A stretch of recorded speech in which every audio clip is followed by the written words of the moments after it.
Sebuah video singkat di media sosial sukses menyentuh hati banyak orang. Terlihat seorang anak laki-laki tengah bersepeda di bawah guyuran hujan dan tanpa sengaja menabrak seorang anak perempuan yang sedang berlari melintas di depannya.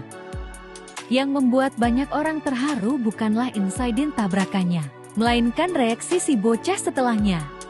Alih-alih panik lalu kabur mengayuh sepedanya, ia justru berhenti. Ia turun, mendekat, dan memastikan anak perempuan itu baik-baik saja.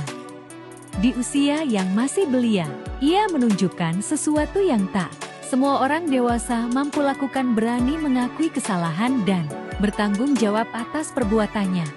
Kisah ini menjadi pengingat hangat bahwa nilai moral, kejujuran, dan integritas tidak muncul begitu saja.